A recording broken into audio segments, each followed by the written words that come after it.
Okay, hi everyone, and thank you so much for joining us for today's webinar, Navigating Neighbourhood Disputes and Damage to Property from the Floods. My name's Carly Hansen. I'm one of the Sector Sustainability Coordinators at Community Legal Centres, Queensland. I'd firstly like to acknowledge the traditional owners of the land on which we're holding today's webinar. In Meanjin, Brisbane, they are the Turrbal and the Yagara people. I wish to pay my respect to their elders, past, present and emerging, and acknowledge that these are stolen lands and that sovereignty was never ceded. As today's webinar is being viewed by people across Queensland and probably some interstate as well, I'd also like to pay my respect to the traditional owners throughout the country and extend a very warm welcome to any First Nations people who are joining us today. So today I'm really pleased to welcome Aaron Alcock and Tom Buckley from Hopgood Gannon Lawyers, who will be talking to us about these neighbourhood disputes.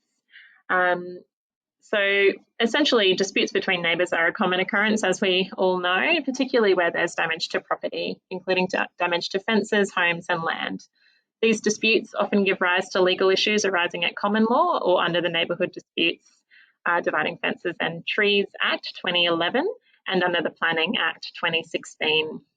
Following the recent flood events in southeast Queensland, this webinar aims to provide a bit of a refresher on some of the common neighbourhood disputes and legal issues that arise when floodwaters impact homes and property. So in a moment, I'll hand over to Aaron and Tom to talk to you about some of the legal issues and practical steps that people can take in relation to damage to dividing fences, disputes concerning overland flow and common law claims for nuisance, and town planning considerations for damage to property, including retaining walls and use rights for land. So before I do that though, just some very quick housekeeping. Today's webinar is being recorded and I'll have the recording available for you to download probably this afternoon or first thing tomorrow morning. The PowerPoints have been emailed out to you this morning and they're also available on the handout section of the GoToWebinar control panel if you would like to download those now. Obviously, we really encourage you to ask questions and engage in the session. So please type those questions into the question box at any time and we'll come to those questions at the end of the presentation. So I might now hand over to our presenters, Aaron and Tom, who can get us started on the session. Thank you so much, Aaron and Tom. Thank you, Carly, and thank you for everyone who's joined us today on the webinar. As Carly mentioned, my name's Tom Buckley. I work in our planning and environment team at HG, and I'm co-presenting with Aaron Alcock from our litigation and dispute resolution team. The topic that we are discussing today is neighbourhood disputes, particularly in the context of damage to property arising from floods. As Carly mentioned at the start, and as you're aware, disputes between neighbours are common. The types of disputes and issues that can arise are countless and will typically traverse many different areas of law. Neighbourhood disputes are brought into sharp focus when we reflect upon the types of disputes and damage to property that can arise from floodwaters and from overland flow. In Brisbane, for example, there are many low-lying areas that are subject to flood inundation, and there's also many parts of Brisbane which have steeply sloping land where issues can arise from water flowing from an upstream neighbour to a downstream neighbour. And with that context, you can easily appreciate how disputes arise, particularly where there's damage to homes, boundary fences, and also land. And as Carly mentioned, these issues are so common in Queensland that Parliament enacted the Neighbourhood Disputes Dividing Fences and Trees Act 2011, which deals specifically with disputes about neighbours about boundary fences and trees. Neighbourhood disputes are a topic that both Aaron and myself come across regularly in our respective practices in litigation and dispute resolution and in planning and environment. And today we're going to draw on some of our experiences and provide you with a refresher on some of the key legal considerations and practical tips that you can use to navigate some of the more common types of neighbourhood disputes.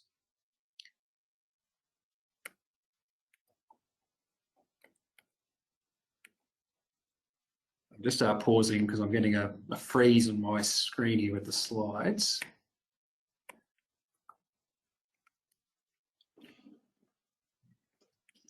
Now you need to just click on the PowerPoint presentation itself with your mouse. Yeah, there you go. Thank you, Carly.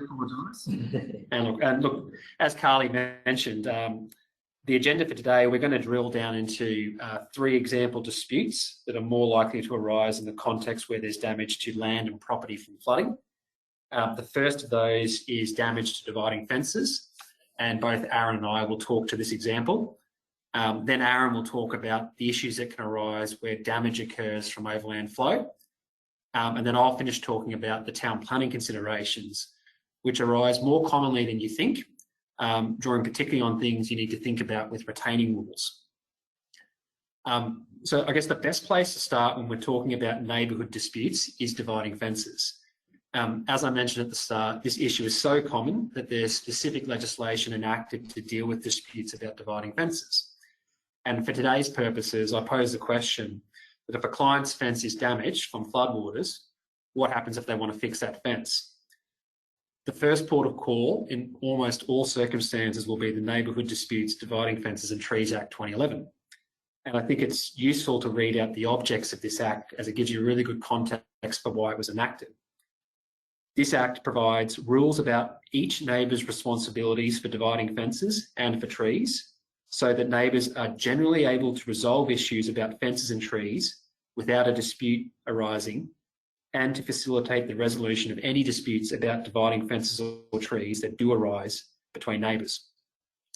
And as we'll discuss in a bit more detail shortly, the Queensland Civil and Administrative Tribunal has jurisdiction for these disputes. So Aaron and I will talk about how this process actually works and how clients can position themselves to put their best foot forward when a dispute does arise, including when the dispute needs to be adjudicated by Qcap. From my part, the key considerations are, firstly, determining whether the fence is actually a fence that Qcap has jurisdiction for. 2, who has ownership of the fence. 3, who has liability to repair and rebuild fences. And 4, can you make your neighbour contribute to the cost to repair or rebuild the fence? And just 2 further points you'll see, I've also mentioned on the slide the Building Act. That arises where the fence is actually a pull barrier rather than a dividing fence, which Aaron will also talk to. And I've also quoted 2 cases that you might like to read in your own time. Both cases are short, but they set out the key legal considerations that arise in dividing defence disputes. And importantly, in both cases, Qcap was not satisfied that it ought to make orders for fencing work. So just to introduce what is a dividing fence, I've put up 2 pictures. The picture on the left is a timber paling fence that has been damaged, and it looks like the damage has arisen because of a tree right on the boundary fence has uprooted and then fallen. Now, that risk increases when the ground is very wet, from flooding, for example, or from a big storm. It's obviously very common for fences to be damaged in this way. The second picture is also interesting. Here you can see that there is a timber paling fence between 2 houses, but importantly, that fence also appears to sit atop a retaining wall. The fact there is a retaining wall in the mix adds a certain complexion to the legal issues that might arise in a dispute between neighbours.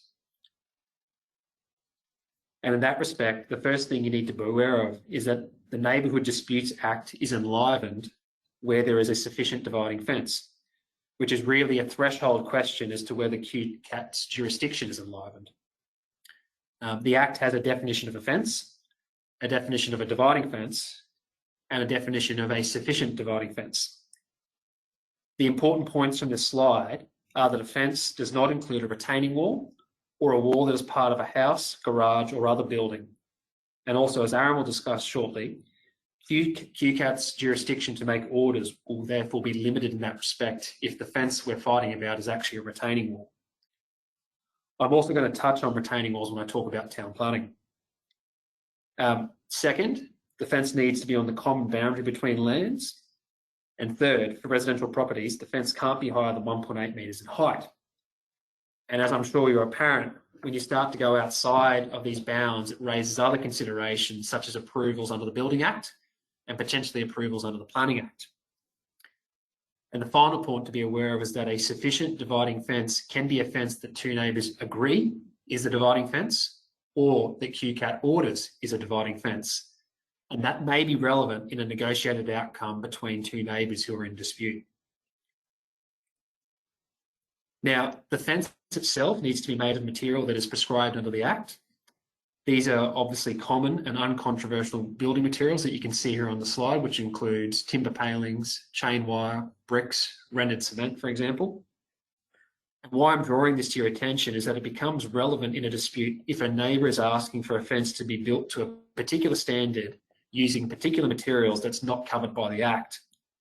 Qcap will obviously be limited in being able to make orders in that respect. Now, when it comes to ownership and liability for fencing work, I think the take-home points are that to the extent the dividing fence is on the common boundary, the fence is owned equally by the adjoining owners. However, as we know quite regularly, fences are not actually built on the surveyed common boundary. You can see on the picture on the slide that the fence is on the line, the fence is the line with the hashes on it, which runs through the land, and the boundary is the solid black line.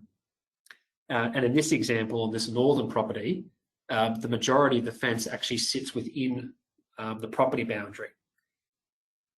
And the northern property boundary actually owns that parcel of land. Now, this situation doesn't necessarily exclude Qcap from making orders about erecting a fence on the common boundary. As discussed before, the owners could agree that it's the dividing fence to their land. If the owners were in heated dispute with each other, the owner of the southern block might apply for another fence to be erected on the common boundary. The existence of the fence in this example, which sits well within one owner's property boundary, would become relevant in deciding whether a new fence ought to be constructed. It all comes down to the particular facts and circumstances of the case and what is reasonable in all the circumstances. Now, when it comes to liability for fencing work to a sufficient dividing fence, the default rule is that the adjoining owners are each liable to contribute equally to repair or replace the fence. Now, that raises the question, when will they not be liable? Well, those two cases I quoted on the previous slide are good examples. In that Wong case that I mentioned, the works that a neighbour carried out were to both a fence and also a retaining wall, and then it hit up its neighbour for contribution for those works.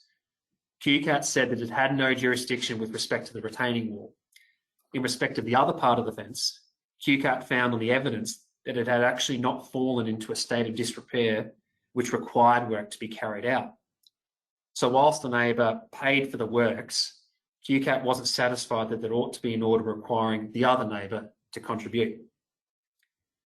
And finally, and this may be relevant if a fence is completely destroyed beyond repair by a flood, if one neighbour wants to build a new fence to a greater standard than what is called a sufficient dividing fence under the Act, then that neighbour will be liable for the cost of that greater standard.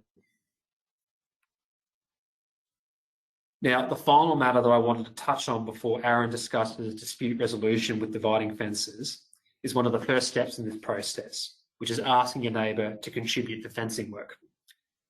This is a prescribed process in the Act, and it's interesting to note in this section of the Act, the very first sentence, which is before the notice to contribute provision.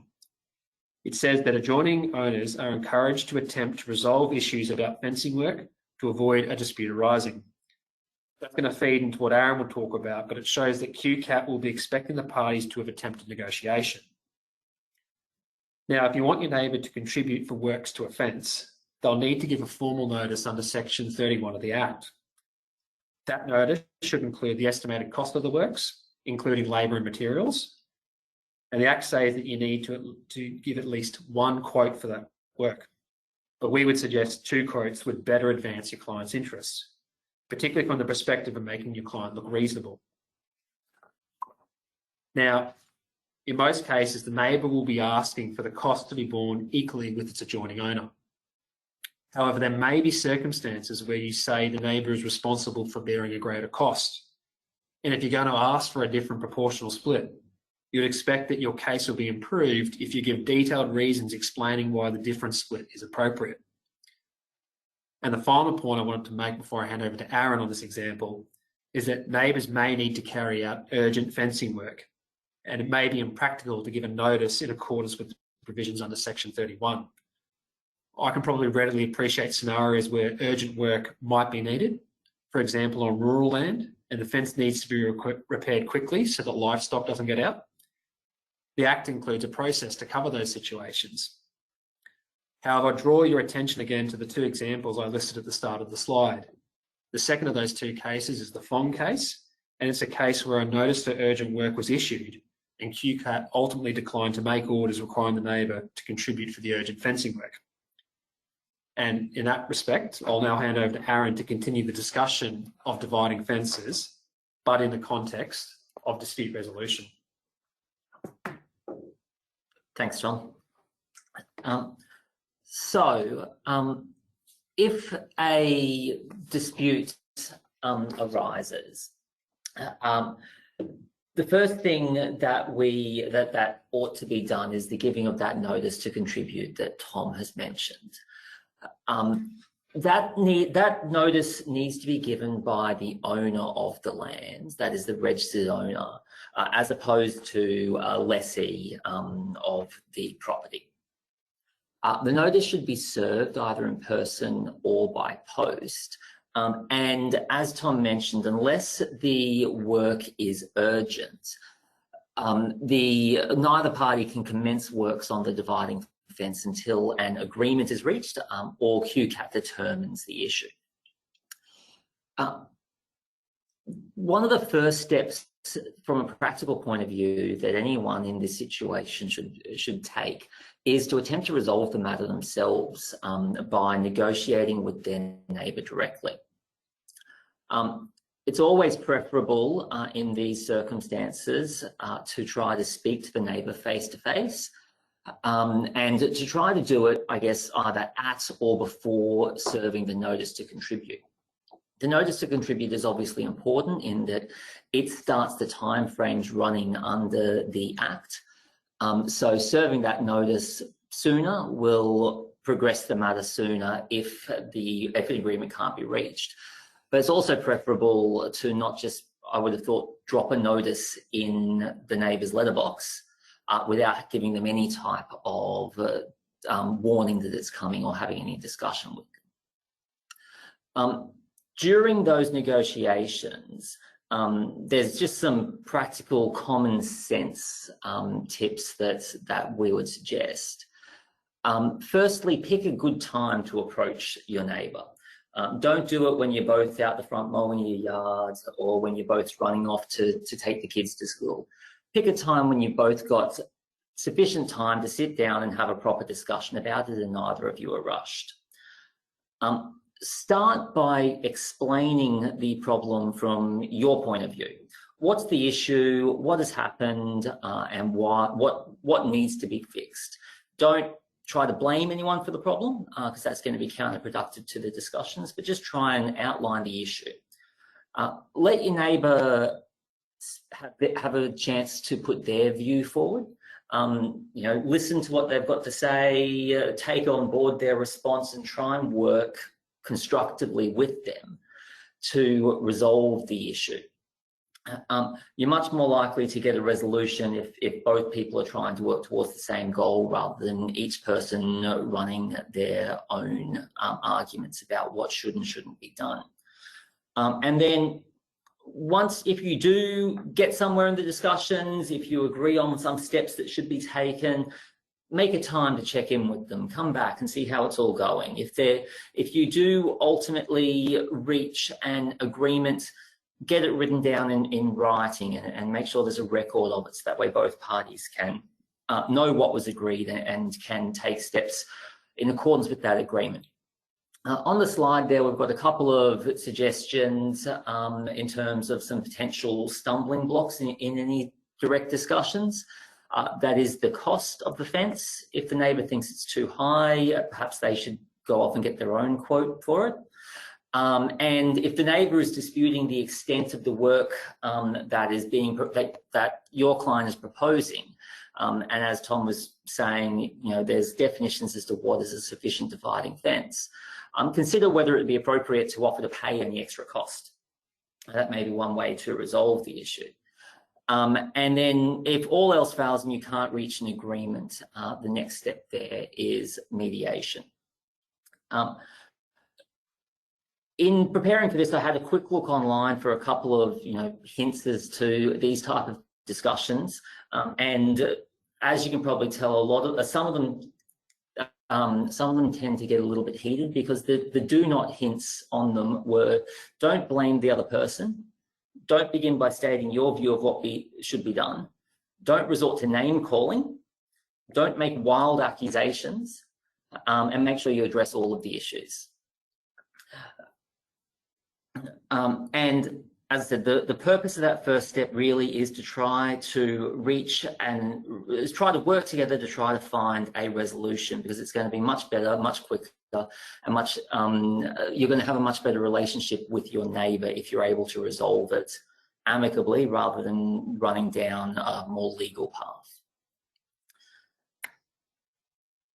The next step after that, if you're unable to reach a resolution, is to try to go through some form of mediation. Now, the Queensland Government's Dispute Resolution Centre offers a neighbourhood mediation service, and Qcap also has mediation services through case management conferences, etc. I've got on the slide there the steps that you take in order to refer a matter off to the Dispute Resolution Centre. So first step is for your client to contact them. The Dispute Resolution Centre will ask you some questions, you'll explain the issues, and they will take some notes, and they will then go off and contact your neighbour, your client's neighbour. Normally that's within 10 to 14 days. If the neighbour agrees to attend a mediation, the Dispute Resolution Centre will organise a mediation, and usually that happens within a couple of weeks. Your client goes off and prepares for the mediation, and once again, if an agreement can be reached, the mediator will assist the parties to record it in writing. The mediation through the Dispute Resolution Centre is, as I understand it, a fairly standard mediation, in that you get one or two mediators who will assist the parties to try to resolve the matter. They'll, adopt the typical role of a mediator, stay neutral, try and help the parties work towards a resolution, and make sure the discussions don't get out of control. If the mediation process is unsuccessful, the next step then is to commence your Qcap proceedings. Under the Act, you can make your application more than 1 month and less than 2 months after you give your notice to contribute. So you've got to have a month there where you try and resolve it. And if you can't, you can then commence your proceedings in Qcap. And we're focusing here on Qcap because we expect that a lot of these disputes will be, neighbourhood type of disputes. Qcap has jurisdiction there, as I've listed, for dividing fence disputes under the Neighbourhood Disputes, Dividing Fences and Trees Act, and also under the Building Act if the dividing fence is part of as part of the pool barrier. There's a limited right to representation in Qcap, as I'm sure everyone is familiar with, and a limited jurisdiction to award costs, with the intent that clients will go and will appear for themselves and will prepare the material, etc., and are able to prepare the material, etc., and run the matter themselves. I've listed there some of the details as to how to commence the application. So for dividing fences disputes, there's a Form 53. I've listed there a Form 3 as well.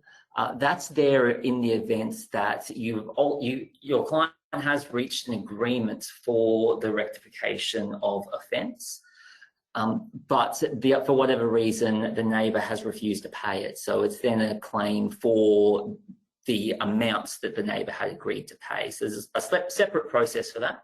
The Form 53 is where you want Qcap to determine a dividing fence dispute. And that could be, a determination as to which type of fence is built, if both people have different views on what it should be, whether the fence that's there is sufficient, whether it needs to be repaired, whether a fence needs to be built at all if there's not a fence in existence, and the timing, etc., of work. As Tom mentioned, there is a distinction from under the Act between a dividing fence and a retaining wall. Qcap does have some limited powers to order rectification or to order retaining wall works, but only where they're relevant to a dividing fence. So if there's a dividing fence sitting on top of a retaining wall and there needs to be some work done to the retaining wall to make it stable for the dividing fence, that might be an example of when Qcap could make orders about a retaining wall. But if the application to Qcap is simply about a retaining wall, Qcap won't have jurisdiction to deal with it. I've got on the slide there the current application fees and the website there. Those will no doubt change over time. In terms of the application, the Form 53 is fairly detailed and includes a series of questions, but there's a number of supporting documents that your client should also provide, and I've listed those there, being the notice to contribute, any quotes that have been obtained, a plan of the properties, so that way the tribunal member can understand how the properties relate to each other, and the proposed work for the fence. Any written negotiations that have gone on, and photographs showing the fence and any damage to it, as well as any other commonly found fences in the neighbourhood. That's there because other commonly found fences will be a factor that Qcap will think about if there's a dispute about the type of fence that ought to be built. There have been cases that I've seen where Qcap is saying that they've got no photographs of the damage or no photographs of commonly found fences, or I've seen a case as well where the Qcap wasn't provided with a copy of the notice to contribute, and as you'll understand, that's problematic from your client's point of view if they're the one making the application. From there, Qcap then has powers to make directions and determine the matter, and it can make orders at the end, as I said, as to the type of fence, who's to contribute, what the costs are, etc.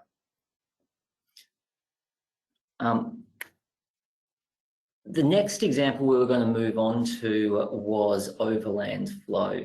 So in this context, we're talking about overland flow of water, which is coming from significant rain or flood events. This can be relevant where one owner has diverted or blocked the natural flow of water. You know, they've built landscaping, fences, walls, etc., and that's diverted the natural flow, or pool overflow caused by rainfall. Typically speaking, an uphill owner is not liable to a downhill owner for overland flow. However, if the uphill owner alters that flow, the uphill owner can be liable in nuisance. Now, there are other claims that may also be relevant, but nuisance is the primary one that we're considering in the context of flooding types of damage and rainfall events. And typically speaking, we're looking at situations where the uphill owner has done something which has resulted in a more concentrated flow of water to the downhill owner's land. So an action for a private nuisance arises where there's substantial and unreasonable interference with the right to the beneficial use and enjoyment of land. Importantly, in some circumstances, the owner doesn't have to create the nuisance. They can buy the land with a pre-existing nuisance and it can still be actionable against that owner. It then relies upon that owner becoming aware of the nuisance and not taking any steps to rectify it. In these type of scenarios where we're looking at nuisances caused by overland flow, your clients will need to put up evidence as to the cause of the nuisance. Preferably, this would be done by way of expert evidence, called by experts who've inspected the property and provided reports. Your client also need to put up proof of the extent of the interference, and this would often be done by way of photos of the interference, proof of the damage to the property, etc. There are a number of defences to a claim for nuisance. The prescription, which is where the interruption has continued for 20 or more years without anyone complaining about it. Consent, so this is where the downhill owner expressly consents, but it can also be something slightly less than express consent, and it's really a matter of a question of fact as to whether consent has been given in a particular instance. Statutory authority, which is where the interference is authorised by statute. Now, in this context, my understanding is that whilst planning approvals, etc., will be relevant to the court's determination as to nuisance, they won't necessarily be conclusive. That is, just because something is authorised by a planning instrument or by a development approval doesn't necessarily mean that there will be no nuisance. Importantly, in terms of statutory authority, just because work is authorised by statute doesn't necessarily mean it can't cause a nuisance. If there's a choice of methods by which it could be carried out, and one would cause a nuisance and one wouldn't, then the defence may not be available. Or if the work that is done is carried out negligently, then the defence may not be available. And contributory negligence is also theoretically available, but it would have limited application. In terms of proving that there is a substantial and unreasonable interference, it's important to note that a mere interference that causes damage doesn't constitute nuisance. There has to be a substantial interference, which is a question of fact. And it has to be unreasonable as well. It's a combined test. And whether or not that is unreasonable will depend upon a balancing of the rights of the different parties to be able to use their properties in the manner in which they wish to. The remedies for a claim for nuisance include an injunction to prevent the nuisance from continuing. Damages, now this will include damage to property,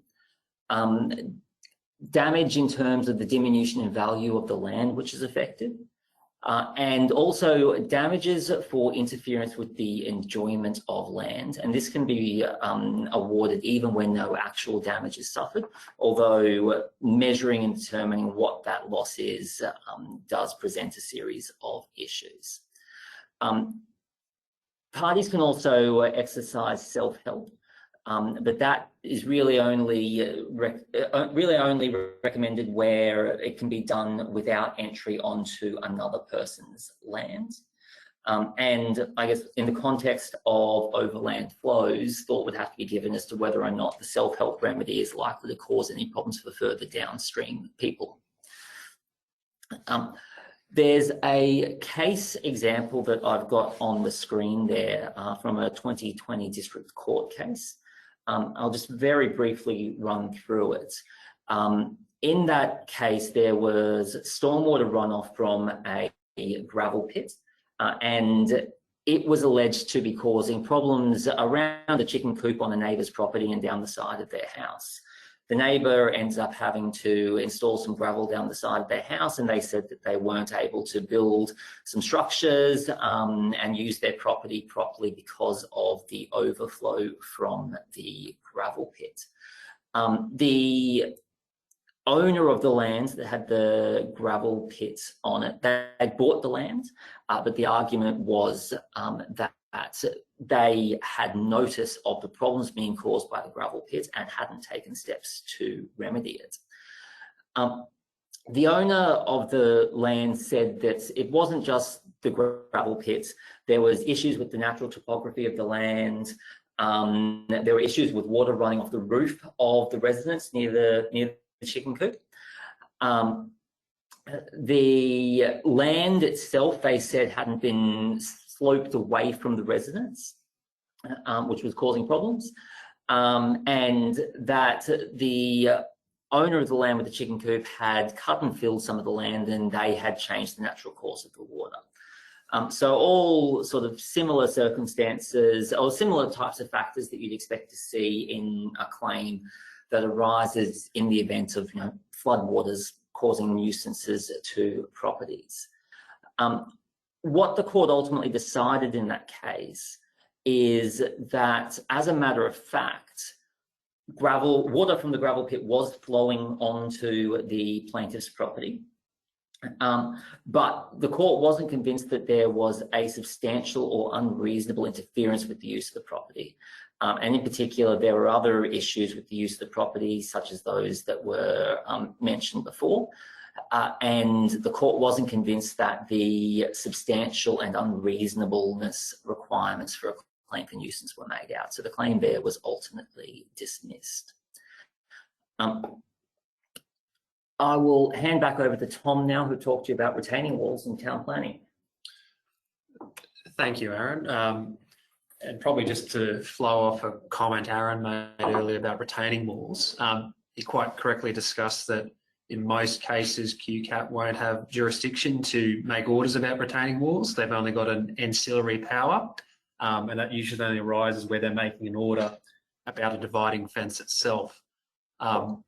So when we're considering town planning considerations, I wanted to focus on two aspects: damage to a retaining wall, because retaining walls are very common on residential properties, and also damage to homes too, which obviously came into sharp focus in the recent flooding events in southeast Queensland. Now, when we're thinking about a damage to a retaining wall, it then raises a question as to who might be responsible for fixing that retaining wall. And then it also, in my mind, and the area that I work in particularly, it raises considerations as to whether other approvals might be required.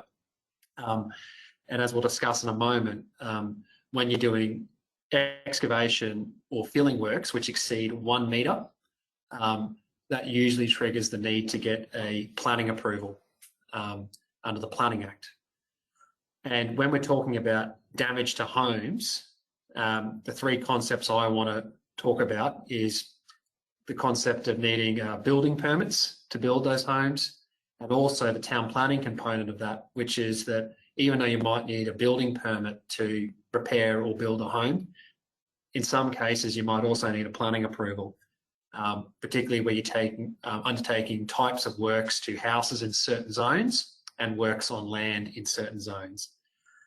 And where disputes can arise is the need to undertake these works and people don't, or people who carry out works without the requisite approvals. And in Queensland, we have a specialist court that deals with town planning disputes, and that's the Planning and Environment Court, which is an arm of the District Court. And it's a heavily litigated law court where a lot of types of neighbourhood disputes do end up outside of the realm of the neighbourhood disputes dividing fences legislation that we talked about, which is Qcap's jurisdiction. All other types of town planning considerations will fall within the jurisdiction of the Planning and Environment Court. And just by way of an introduction to this topic, because town planning is a very specialist jurisdiction in Queensland, I thought it might be useful if I just reminded everyone that the concept of development, which is undertaking almost any form of work on land, is regulated by the Planning Act 2016, and it regulates 5 key forms of development, which is building work, plumbing and drainage work, operational work, which is, for example, excavation and filling, reconfiguring a lot, which is subdividing or amalgamating land, and also material change of use of premises. So that concept means, for example, establishing a new use on a vacant parcel of land or increasing the intensity of an existing use. Now, the reason for this introduction is that when you're building a house or repairing a house on an existing parcel of land, but looking at the concept of building a new house on a vacant parcel of land, it's going to involve a new use on the land, which is the concept of material change of use. It's going to involve establishing a building on the land, which is defined building work. It's going to require excavation and filling works to put the footings in for the house. You might also be building a retaining wall as well as a swimming pool, which might trigger the need for operational work. And you're obviously going to be installing plumbing, which is defined plumbing and drainage work. And my last point on the slide there is obviously apt that several approvals might be required for the one type of works to build or repair a house, including a building approval, a planning approval, and a plumbing approval. And just by way of example, the house that I live in, the particular suburb in Brisbane, if I wanted to do an extension to my house, not only would I need a building permit to do that extension, but because of the particular zone that I live in and the overlays that apply to my land, I'd probably also need a planning approval to do that exact same amount of work, with the building approval authorising the physical works on the land, and the planning approval authorising the use and particular aspects of the design of the house which fall within the jurisdiction of the local government. And just to round off this introduction into the regulation of development in Queensland, when I keep using the concept of a planning approval, the actual term is a development approval, and local government planning schemes throughout Queensland, and just using Brisbane as an example, Brisbane's City Plan 2014 regulates types of development as accessible development, which require an approval to carry out the development. I've also quoted on the slide there the Planning Regulation 2017. That document itself also regulates particular forms of development. An example being if you were to undertake certain works in certain rivers, the planning regulation might pick up those types of works, triggering the need for an approval. But the types of, I guess, damage to homes and circumstances that we might be considering in neighbourhood disputes are usually going to be covered by the local government planning schemes. And once again, going back to the example of using my house and my zone, I've got there at the next point that planning schemes have various codes and other integers which influence whether or not an approval is required. And I've listed 4 things there: zone, overlays, neighbourhood plan, and development codes. The zone that a house might be in will influence whether or not an approval is required. Using Brisbane as an example, houses might be located in what's called a character residential zone. And houses within those zones are usually the houses that have been built prior to 1946, and the local government has put another layer of protection over those types of homes, which regulates how owners can demolish or redevelop that land to ensure that's consistent with the existing character. And to ensure that development maintains that character is where the local government has stepped in to do that extra level of regulation, which would be in addition to a building permit that's required to physically build the house. The other aspects to this mix are the overlays. Most houses in Brisbane, once again, are caught by the traditional building character overlay. So even if you're not in a character residential zone, you might just be in a normal low density residential zone. You might also be subject to an overlay, which once again calls into sharp focus as to whether or not you need to get an approval. And I think a key point about my part of the presentation, and where we're regularly called on to assist clients in situations such as this, is that town planning consideration needs to be given careful thought to when you're doing activity on land. And that includes not when you're just developing vacant land, but when you're repairing existing damaged houses, and also needing to do complete rebuilds. Because whilst a house or the use of the land might be already authorised residential, the particular design of the house and what you need to do to rebuild a house or repair it might still require another planning approval, for example, because of these particular character protections. So if a house was damaged in a character residential zone to the point where it needed to be demolished and rebuilt, whilst there might have been an existing approval given a long time ago for that house, there might need to be a new approval depending upon what the owner wants to rebuild that house to. Because as we'll get to in a moment, there are codes within the planning scheme which regulate how that owner can design and site the house on the land. So unfortunately, when a home is damaged from floods or from landslide or from overland flow, it can be a more complicated process than one might think, in terms of not just requiring a building approval, but other approvals under the planning regulation, under the Planning Act, I should say. And that probably rounds out where I'm getting to with, is it a complete rebuild or a repair to an existing building? Repairing an existing building may not trigger a planning approval, but once again, when we look at the planning scheme, it's really going to depend upon exactly what zone you're in, exactly what you're doing to the house, because even simple extensions or repairs might trigger more than one approval.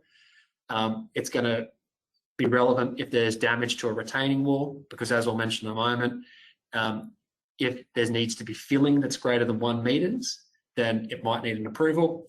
And it's going to become really relevant once again in that concept of doing earthworks on land. If there's been significant damage to land, such as a landslide, and there was that occurring in the Sunshine Coast during the southeast Queensland floods, and in that case, where the land might need to be filled to bring it back to a level state, itself might require an operational works approval to carry out the works. And just to probably close out the concept of damage to a retaining wall, as Aaron mentioned, Qcap might be able to make orders for contribution between adjoining owners where you fall within that concept of the ancillary power that Qcap has. And if it doesn't, then Qcap's not going to have jurisdiction. And I thought it was useful just to read you out this quote I found from this case to give you some context as to why retaining walls are not really covered under Qcap and why they really properly fall within the planning jurisdiction. And it says here, I just might read that second point out to everyone. Generally, retaining walls involve engineering specifications prior to construction. They are more than the mere levelling of dirt. Unlike fences, it's usually not possible to make both adjoining owners liable for the cost of maintaining, repairing or replacing retaining wall. This is because usually a retaining wall is of greater benefit to one of the adjoining owners. And if I think about it in the context of town planning, when a developer or a client wants to develop land and they need to do retaining works, it is usually obviously for the benefit of that owner. And retaining walls may not always be on the actual common boundary. They might be slightly within the boundary of the owner who constructed them. And because retaining walls have impacts on many levels, both safety but also visual impacts, they're usually regulated by the local governments. Because if you're doing a retaining wall greater than 1 metres, that's where the local government want to have say about what happens with the retaining wall. And I think just to close out this discussion and just to add to the mix when we're talking about retaining walls, I wanted to briefly mention Section 179 of the Property Law Act, which is an obligation that all of us have not to do anything which would undermine buildings and land. And just conscious of the time and ensuring that we've got plenty of time for questions, just quickly on this slide, this just shows from Brisbane City Council City Plan how it regulates excavation works. So if you're doing something greater than 1 metres, it's assessable development and it's assessed against a particular code. Here on this slide, I've got the filling and excavation code.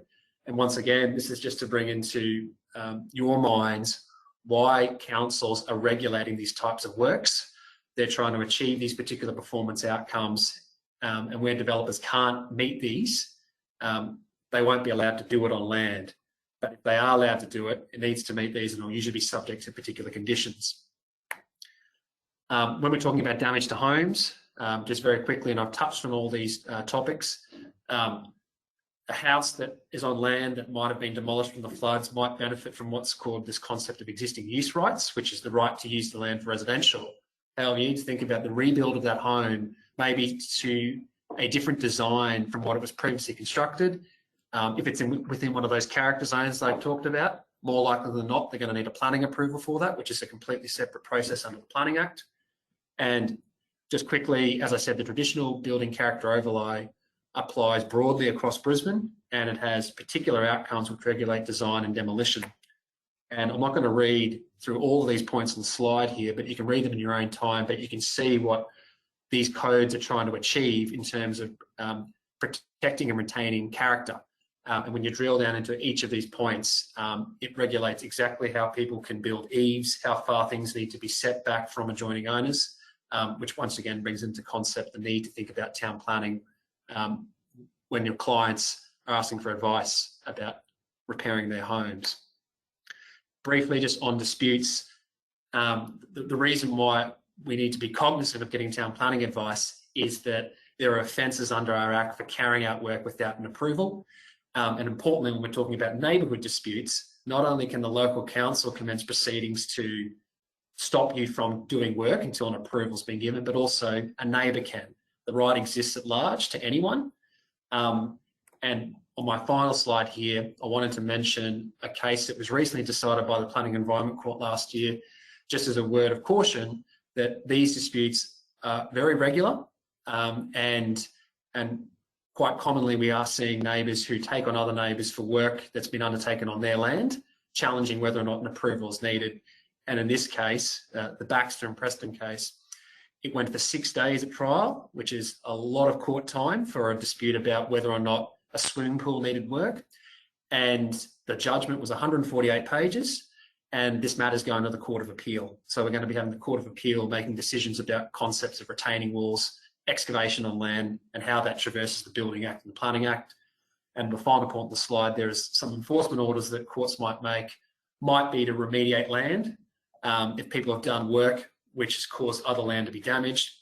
And they might be making enforcement orders about the Overland Flow topics that Aaron talked about before, where people might have breached conditions of development approvals requiring them not to divert water onto other land or to concentrate water in a way which might cause other land to be damaged. And there are my summary points on retaining walls and town planning. I think the big one from that summary is considering the need for town planning advice when we're talking about damage to home and retaining walls, and definitely being very wary of carrying out work without an approval. There are offences prescribed under the Act, and there's the ability to commence proceedings in the Planning and Environment Court. And we might just pause there, Carly, conscious of the time, ensuring that if there's any questions that you wanted answered, Aaron and I would be more than happy to address those now.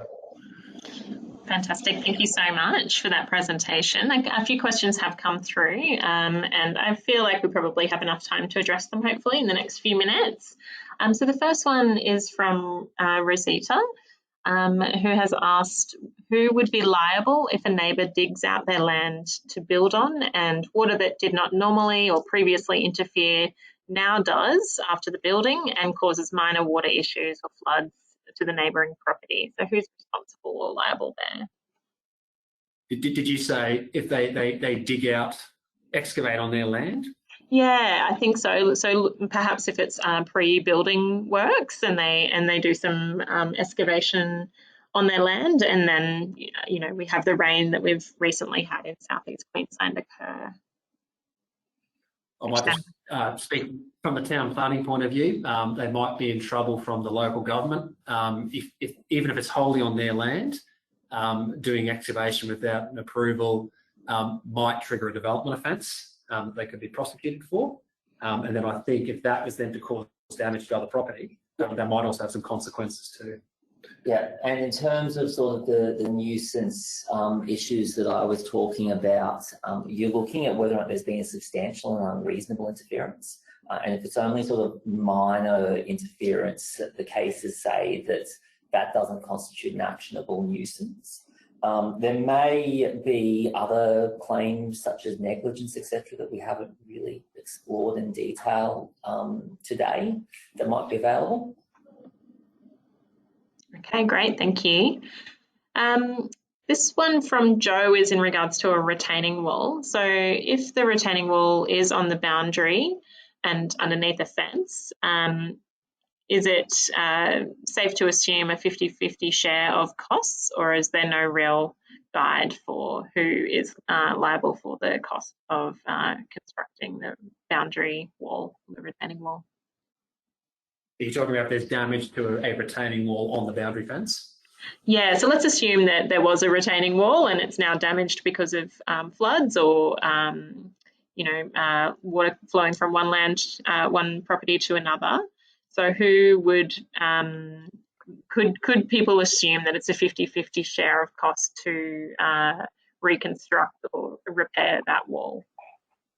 If it's I think from a point of view of the dividing fence, which sits on top of the retaining wall, the starting point is typically 50-50. As Qcap then has an ancillary power to make orders if there needs to be repairs or something like that to a retaining wall which sits underneath it. Tom, I'm not sure if you have any different views. I imagine though that the retaining wall is primarily benefiting the downstream property. Because it's retaining the wall. Yeah. Right. Yeah. So it might be a case, I guess, where Qcap may well order some different proportion responsibility for it because of that benefit. Yeah, because typically the retaining wall is, as we were talking, is benefiting one property over the other. Great. All right, Joe, hopefully that answered your question. Fiona has asked about, so I'm not sure whether you could speak to this one. There actually have been a couple of questions that have come through about body corporates and strata properties. So I'll read it out and you can let us know if it's something that you know about. A flooded neighbour who hasn't completed adequate cleanup post-flood and it's caused mould to grow on the neighbouring property. So, is that something that would fall into private nuisance or is it something else, and what sort of actions could be taken there? Sorry, so this is in the context of what, a couple of apartments or something, or townhouses, and one of the owners hasn't cleaned up? Yeah, I presume so. Yes, apartments. Fiona has just clarified. Yeah, okay. Look, I mean, the nuisance thing might be relevant. Typically, nuisance is where there's actually some interference with the land. So it normally applies where you've got overland flows as opposed to sort of stagnant water sitting around the place. I imagine it's been a while since I've looked at any detailed body corporate documents, but I imagine there's possibly also some obligations in them. In the CMS as well. Yeah. In terms of, I guess, not causing problems for neighbouring properties. So you're saying there might be more rights within the CMS as well, in that when we're talking about damage to the building. Yeah. Yeah. So otherwise, I'm not too sure. Okay, thank you for that. Giving it a red hot go. Potentially Fiona and others on the line, we are hoping to have a separate webinar in the future around body corporates. It's not locked in yet, but do keep an eye out for that. Similarly, another question had come through, and I might sort of let this one go to the keeper or address it in a future webinar, but it's around compelling owners in a body corporate to clean up apartments versus letting them dry off on their own. I feel like it's a very similar question, so I'll leave that one for the moment. One final question that has come through from Anthony is around overland flow and matters being problematic where the flow downhill is concentrated. So, for example, if there is a retaining wall uphill and the wall was operating to sort of dam in the water on the uphill property, presumably drilling one hole in the wall would constitute concentrating the flow, but would perhaps drilling 10 evenly spaced holes along the wall, subject to engineering and planning approvals, also constitute concentrating the flow? Where do you draw the line? Look, I think it really is, I think, a question of fact. I hate to sort of cop out of the question like that, but I think it really does depend upon some evidence as to what the flows were before, what they look like now. And keep in mind as well that for nuisance claims for overland flow, we need to think about whether or not it's causing a substantial and unreasonable interference. So obviously, if there was already some overland flow down to the downhill property, you're going to be looking at what's the difference between what it is now versus through the concentration versus what it was, and is that then a substantial and unreasonable interference? Fantastic. All right. Thank you for that response. Hopefully that's helpful, Anthony. So we are at time, so I'll close off the webinar shortly. But before I do that, on behalf of everyone who joined in today to this presentation, thank you so much to our presenters for an informative session. I hope that was helpful for everyone, and that you're able to better assist your clients with their neighbourhood dispute issues arising out of these recent flood events in Queensland. When I do close off the session, participants, you'll receive a prompt to complete a short evaluation survey. So it'd be really great if you could do that for us so that we can better target and continue to provide high quality webinars for you. But for now, thank you so much, everyone, once again, and to our presenters and Hopgood Gannon for your time and expertise today. Hope you have a great rest of your day, and we'll see you at the next webinar. Thank you. Thank you. Thank you all.